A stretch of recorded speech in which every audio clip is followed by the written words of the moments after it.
de que maneira que você consegue utilizar todo esse teu legado, esse DNA, que foi assim que eu te conheci, com publicidade, com marketing, usando isso agora para a comunicação de uma empresa do tamanho, ou seja, uma gigante como a Volkswagen? Pois é, Alex, é um baita desafio, né? Quando a gente olha minha trajetória no mercado automotivo, a Volkswagen, sem dúvida, é a empresa mais fascinante, mais gigante que eu já trabalhei. E é claro que tudo que acontece com a Volkswagen no Brasil tem impacto direto na mídia. A Volkswagen, ela é uma empresa que contribui muito com o desenvolvimento econômico do Brasil. Então, tudo aquilo que envolve comunicação, a gente está de olho para poder fazer da melhor maneira possível. O que eu aprendi nesses anos todos de profissão? Que a comunicação, ela tem um papel que, além da reputação, da construção de imagem de marca, de informar a imprensa, de responder aos stakeholders, ela também contribui muito na venda de carros. Então é super importante dizer que cada vez mais a comunicação passou a ser um asset importante dentro da estratégia de uma organização como a Volkswagen para poder apoiar na parte de vendas. Então, com todo o meu legado na parte de marketing, eu já trabalho muito próximo do Roger, do Fernando Silva e da Lívia para poder apoiá-los em estratégias que sejam potentes, tanto em comunicação quanto marketing, para poder resultar naquilo que é mais importante para a organização, que são as vendas e, é claro, o resultado financeiro também. Isso é uma coisa bem interessante, que eu já vi em vários mercados, várias indústrias e segmentos do setor, que existe muitas vezes uma disputa desse lado do marketing com a comunicação, milindres, egos. Eu acho que funciona melhor essa engrenagem quando existe literalmente essa cooperação entre os dois setores. E eu vi isso, assim como uma grande disruptura de vocês, que eu acho que isso tem uma assinatura Cláudio Ravix muito forte com essas disrupturas, o que vocês fizeram no Carnaval do Rio de Janeiro com a Liesa, de conseguir colocar um carro na avenida, foi a primeira vez que eu vi isso, e com impacto direto nas vendas. Conta um pouquinho dessa história do Tera. Isso é muito bacana, né, Alex? Primeiro eu preciso ser claro, né, de que a grande ideia do Carnaval não veio de mim, veio da Lívia aqui no Chita, parceira, você conhece bastante bem. E o papel, claro, nosso é de apoiá-la da melhor maneira possível para poder construir, né, uma ação que seja absolutamente potente do ponto de vista de reverberação e de comunicação. O Tera é um fenômeno, Alex, e a gente pode falar um pouquinho depois sobre isso, cujo teve uma história que começou no Rock in Rio do ano passado, quando a gente mostrou pela primeira vez, anunciou que o carro chegaria no Brasil ainda sem nome. O carro foi apresentado numa caixa de LED no Rock in Rio, gerando uma expectativa muito grande. Os jornalistas conseguiam ver o carro e conseguiam ao mesmo tempo não ter uma ideia de como o carro seria, porque a caixa embaçava um pouco a vista. E a gente depois fez toda uma campanha para poder escolher o nome do carro, anunciamos o nome Tera no final de novembro, e aí veio a grande ideia da Lívia, ainda no Rock in Rio, por que não lançarmos o carro no Carnaval do Rio de Janeiro? E aí é muito interessante, porque o Carnaval é sempre um item muito polêmico de uma forma ou de outra, porque a história do Carnaval é uma história muito associada ao jogo do bicho. Tinha uma preocupação muito grande da organização de qual poderia ser o impacto ao lançarmos um carro no Carnaval do Rio de Janeiro. O que é bacana, Alex? A Liesa, que é a Liga de Escola de Sambas do Rio de Janeiro, ela profissionalizou muito nos últimos 2 anos. E então, para que você tenha uma ideia em termos de números, a Liesa arrecadava, por ano, por escola de samba, 5 milhões de reais. Então, toda a verba comercial que a Liesa capta de patrocínios, de ações comerciais na avenida, são destinadas a escolas de samba. Depois da profissionalização, eles multiplicaram por 8, o faturamento comercial, e a renda hoje de uma escola de samba com o carnaval é de 13 milhões de reais. É um dinheiro muito expressivo. Então, quando eu apoio comercialmente uma escola de samba, eu apoio o Carnaval do Rio de Janeiro, tem uma ação comercial super importante pela visibilidade do maior espetáculo da Terra, mas tem um impacto social também super importante. Tanto é que a Beija-Flor, que foi campeã do Carnaval, a comunidade recebe um Tera nos próximos meses. Então, faz parte do compromisso nosso social. Mas o Tera em si, na Marquês de Sapucaí, ele foi disruptivo, porque foi o primeiro carro a ser lançado no Carnaval do Rio de Janeiro em mais de 80 anos de história de Carnaval. E tinha uma premissa clara de que não se lançava carro no Carnaval. Carro no Carnaval tinha que ser carro alegórico, né, Alex? Sim. Não podia ser um carro, né, um lançamento de um produto. E foi uma negociação muito interessante com a Liesa, né, para poder fazer um trabalho de lançamento desse carro. A Liesa entendeu que era um carro bacana, porque era um carro desenhado no Brasil, produzido no Brasil, então tinha sentido, né, que esse carro estivesse no Carnaval. E a gente conseguiu, então, a licença para poder levar 80 jornalistas da América Latina para que estivessem conosco no primeiro dia de Carnaval, Alex, cobrindo e conhecendo o carro. O que era o mais bacana de tudo isso? Era o dia do Oscar, né, Alex?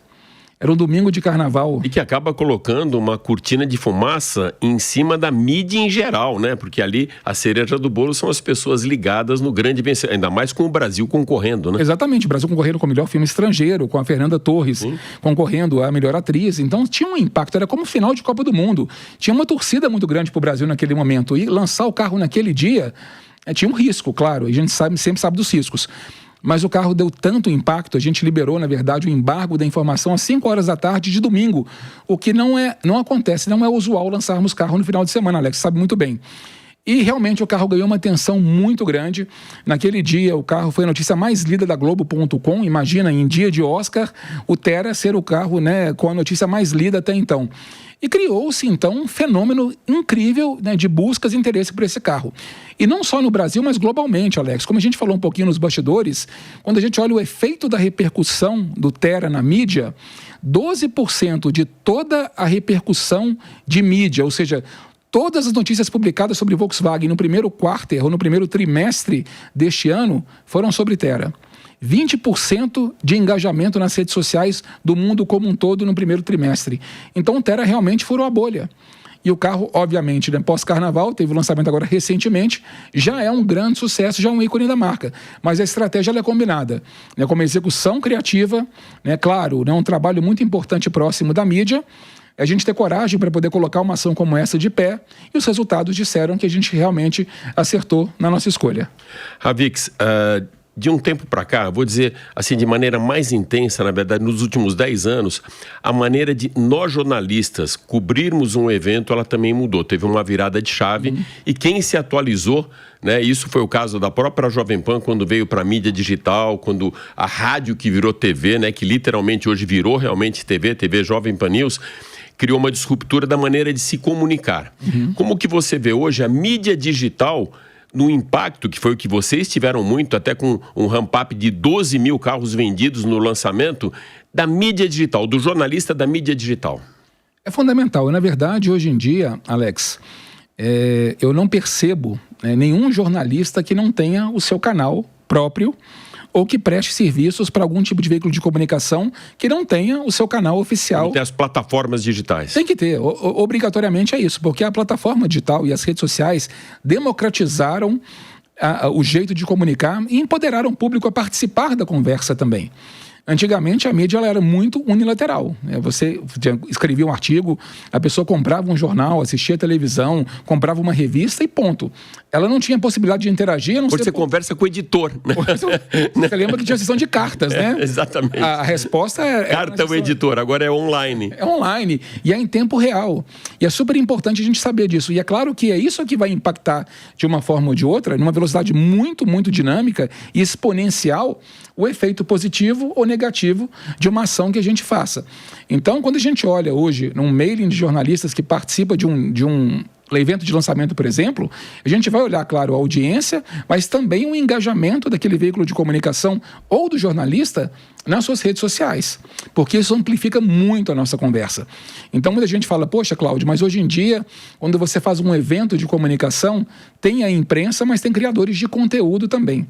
Para que você tenha uma ideia, Alex, globalmente, a solicitação da matriz é que num evento de lançamento de produto, hoje, 50% seja imprensa especializada, 50% criadores de conteúdo que possam furar a bolha.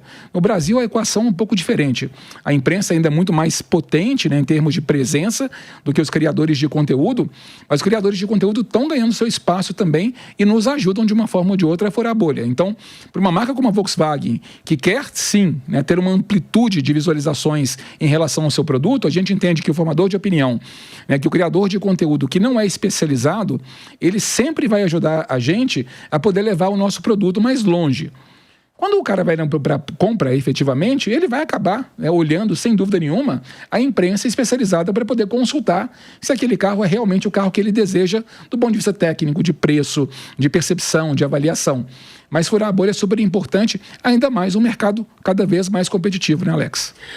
Ravix, há algum tempo eu vejo na Volkswagen um protocolo, até com uma contagem regressiva, de um número que é passado por jornalista durante as coletivas de imprensa de lançamentos. Assim, olha, até 2020, até 2025, vamos ter tantos lançamentos, e isso tem seguido muito a regra.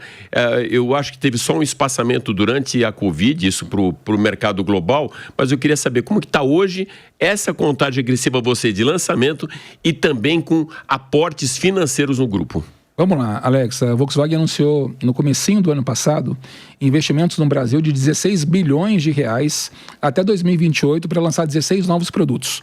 Agora, recentemente, na Argentina, aportamos mais 4 bilhões de reais. Então, a conta regional são 20 bilhões de reais até 28 para 17 novos carros.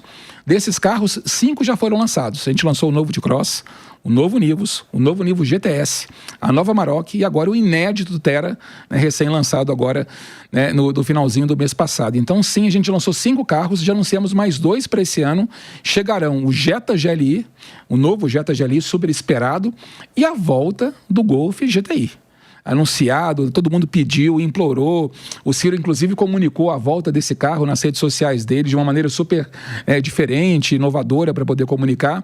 Então, desses 17 carros agora, né, com o anúncio da nova Amarok também na Argentina, 7 já foram anunciados, 5 já chegaram ao mercado. Então, ou seja, a contagem regressiva está indo muito bem. E o que eu posso te afirmar, Alex, que o Thera é o primeiro grande carro 100% inédito que foi lançado, que a gente trabalha ele como um novo ícone da marca, mas quando eu olho o portfólio de produtos, e eu já vi, né, e conheço muito bem, o que vem de novidade da Volkswagen pela frente é absolutamente impactante. Se o pessoal já curtiu o Thera e achou o Thera um mega carro, um sucesso, que vem pela frente é ainda mais especial.